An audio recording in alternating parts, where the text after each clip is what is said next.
वर्तमान अध्यक्ष लवकुश सागर और हमारे वरिष्ठ सीनियर श्री सचिन साहब, मेरे सभी साथियों और सम्मानित सभी जूनियर्स, प्यारे भाइयों, जैसा कि आप सभी को विदित है कि आज 26 नवंबर है और आज संविधान दिवस है।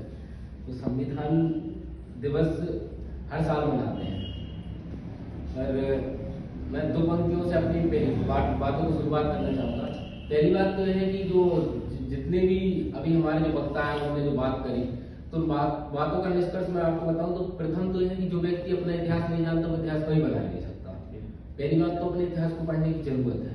तो दूसरी बात यह है कि शिक्षा की बात करें तो शिक्षा वो शेरनी का दूध है, जो जितना पिएगा उतना दहाड़ेगा, जो आप मंच पर देख भी रहे हैं।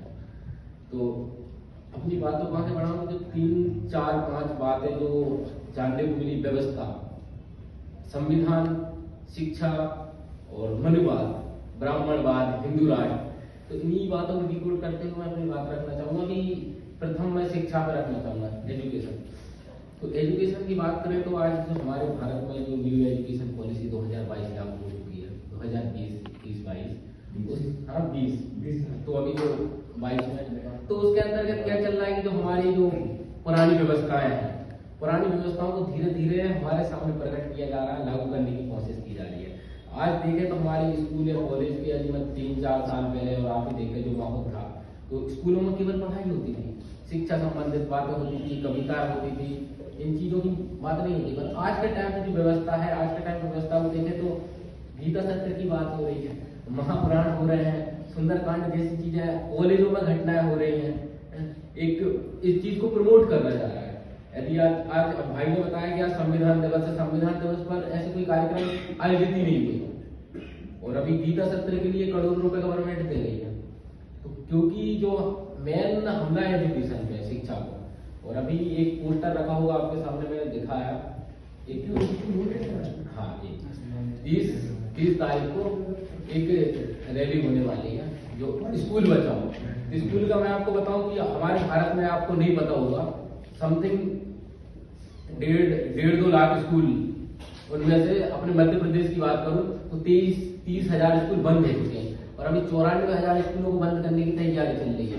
और उसकी जगह पर सीएम राइज नामक एक स्कूल स्टार्ट किया जा रहा है, जिस 15 किलोमीटर के अंतर्गत सभी जो स्कूल है उनको संस्थानों को बंद करके एक स्कूल मर्ज करके एक स्कूल बनाया जाएगा, जिसका नाम सीएम राइज होगा। और मैंने सोचा है बहुत बढ़िया बिल्डिंग तैयार हो रही है, बहुत अच्छी, जिसमें ऑल टोटल फैसिलिटीज हो रही है, बस की सुविधाएं हैं, ये तो बहुत पॉजिटिव चीज है, पार्क है, खेल ग्राउंड है बच्चों के लिए। पर उसके बाद मैंने एनालिसिस किया, उस चीज को जानने की कोशिश करी, तो पता चला कि ये सेमी गवर्नमेंट है।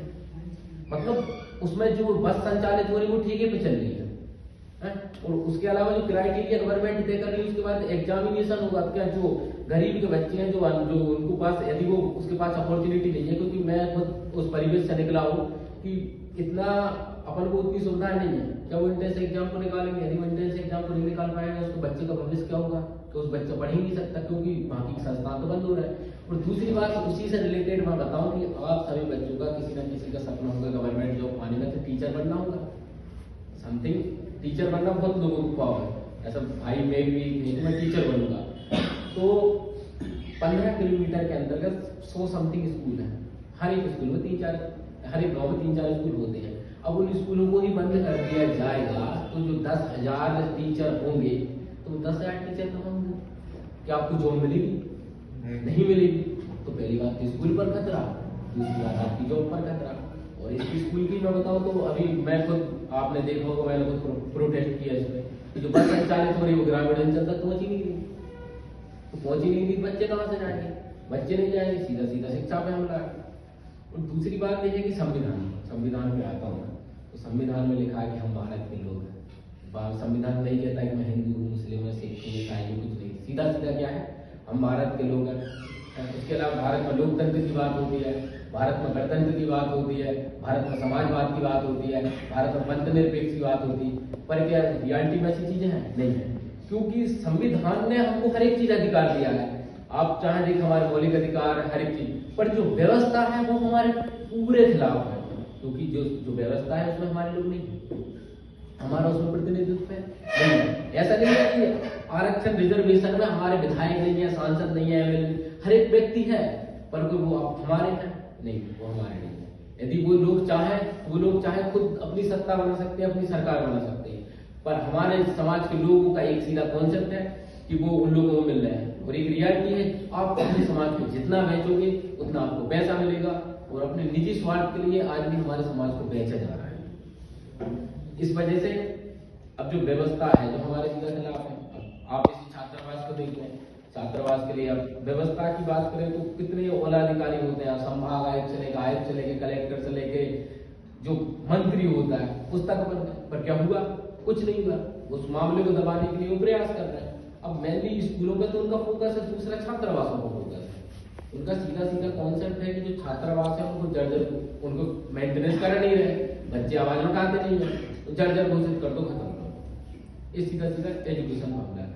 तीसरी बात है कि हिंदू राष्ट्र, देखो पहली बात तो बताओ, हिंदू राष्ट्र कभी बन नहीं सकता, ये असंभव चीजें हैं। ये सब दिखाने के लिए है कि वो बता रहे हैं, पर क्योंकि हमारे और उसमें जो भीड़ में जा कौन रहा है? हमारे लोग जा रहे हैं, SC ST OBC जा रहा है, उनको पता ही नहीं है क्या चीज है।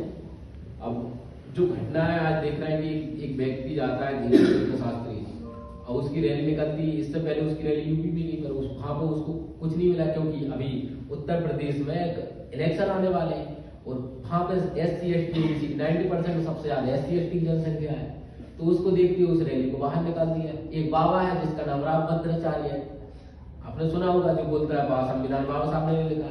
आज की जो राम भगवान की जो प्रतिमा का अनावरण हुआ, जहाँ लोग गए, प्राइम मिनिस्टर का उसको वहां बुलाया नहीं गया, क्योंकि ये सारे अपना राजनीतिक लाभ चाहते हैं। उसके अलावा अभी यहाँ पर घटना हुई, अपने आदरणीय मुख्यमंत्री मोहन यादव जी जाकर उसकी रैली में बैठ रहे हैं, उसके साथ दाल रोटी खा रहा है, सब्जी रोटी खा रहा है, तो उस चीज को बढ़ावा दे रहा है। अब तीसरी बात है कि शिक्षित बनो, शिक्षित तो बन गए, संगठित बनो, संघर्ष करो। और यदि संगठन की बात करूं तो ऐसा आपको पता होगा, मैं यहाँ पे दिला तो मैं आपको विश्वास दिलाता हूं, आप शांत हो, हम जरूर आगे इस कारवा को बढ़ाएंगे, संगठन के जरिए बढ़ाएंगे और इन चीजों से लड़ेंगे, और शिक्षा के साथ लड़ेंगे, संवैधानिक दायरों में लड़ेंगे, और इस छात्रावास को कुछ नहीं होने देंगे, और एक जागृति भी लाएंगे। हमारा भी कॉन्सेप्ट है कि हमारे जो बातें हैं, जो हमारे छात्रावास को जो ऐसा नॉलेज है हर एक व्यक्ति को होनी चाहिए। यदि आप देखो अपने सामने वाली छात्रावास, उनका तो सीधा कॉन्सेप्ट है कि भाई वो अपने निजी स्वार्थ के लिए कुछ भी बेच सकते हैं, पर मैं आपको बताऊं कि बाबा साहब डॉक्टर भीमराव अम्बेडकर, जो जिनका बच्चा मर जाता है, राज रतन, उनके उस बच्चे के लिए कफन तक नहीं होता, उनकी बीवी जो धर्म पत्नी होती है वो उनके लिए लेटर लिखती है कि आपका बच्चा बीमार है, आप यहाँ पर आ जाए। वो नहीं कहते, वो कहते हैं मेरा एक बच्चा, मेरा पूरी समाज, यदि मैं वहां पे आ गया तो पूरी समाज, उसका क्या होगा? यदि वो राज रतन को कफन मिल जाता तो आज हमारे पास ना तो संविधान होता, ना ही ये व्यवस्था होती, ना आप यहाँ खड़े होते। आप गुलामी कर रहे हैं, ये रियलिटी है। फिर भी हम क्या करते हैं? कुछ नहीं करते, हम कुछ करना ही नहीं चाहते। एक व्यक्ति आप देखो, आज से 100 साल पहले जो एक व्यक्ति पूरी 5000 साल की मनुवादी सत्ता को चुनौती देता है, उसको जड़ से उखाड़ने की हिम्मत करता है, क्या पूरा संविधान का कॉन्सेप्ट है। अब देखें आर्टिकल 13, जिसमें साफ रूप से लिखा हुआ है, स्पष्ट रूप से लिखा हुआ है, विधि के समान संरक्षण, विधि के समान समानता।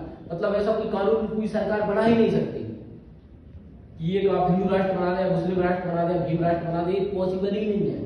ये सिर्फ डराने की बात है, कहने की बात है, ऐसा असंभव है। तो आप इन चीजों से बिल्कुल भी नहीं डरें। और दूसरी बात मैं बोलूं कि जो हमारा जो चल रहा है, जो माहौल चल रहा है, उस चीज को हम किस तरीके से एजुकेशन के अलावा भी हम इन चीजों में, ऐसा नहीं है कि हम रैलियों में नहीं जाना चाहिए। मेरा एक सीधा कॉन्सेप्ट, आपको भीड़ का हिस्सा नहीं बनना, भीड़ का हिस्सा नहीं बनना।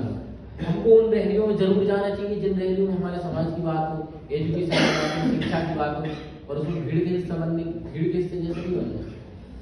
यदि आपको कोई इनवाइट करता है, बुलाता है, यदि हम क्या जाए तो हम जाते हैं। क्यों जाते हैं? आपको क्या लगता है? निजी नहीं जाते।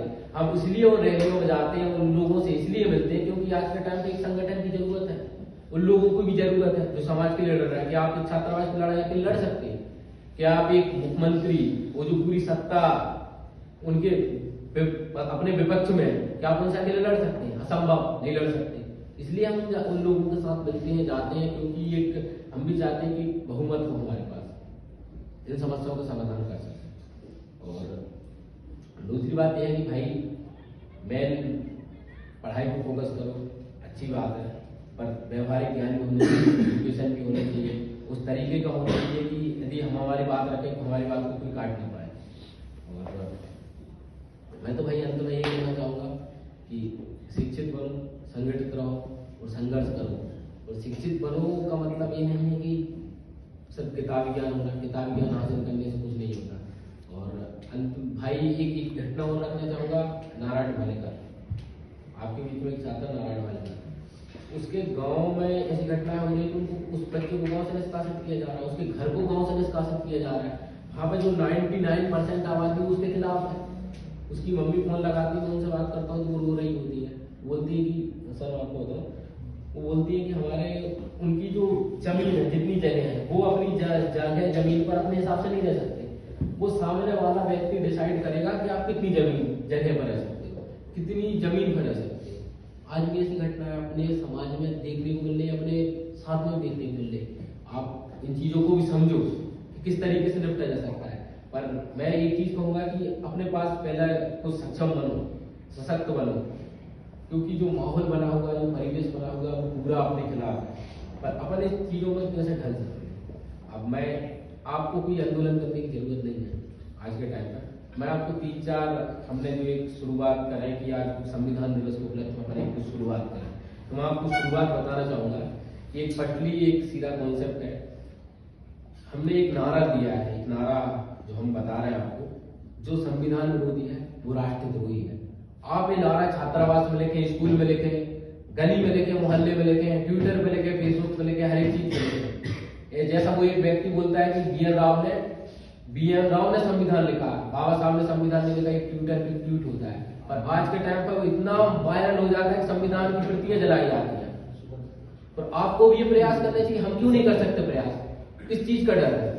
और ये चीज की कोई तोड़ है क्या? जो संविधान विरोधी वो राष्ट्रद्रोही, आपको सिर्फ 2 शब्द लिखने हैं और इससे आपको कोई नुकसान होगा। आप न्यायालय में भी लिख दें तो भी आपको विरोध नहीं कर सकता है, क्योंकि जो विरोध करेगा भाई संविधान विरोधी है, वो देश संविधान से चल रहा है। यदि कोई संविधान से विरोध करेगा तो जेल में होगा, आने में होगा।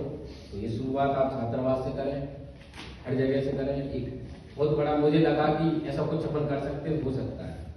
और उसके अलावा जितनी समस्याएं हैं उनका समाधान हम मिलजुल कर करेंगे। और एक उसके एक स्टेज होती है कि जल्दबाजी में कोई चीजें नहीं होती, धीरे धीरे होता है।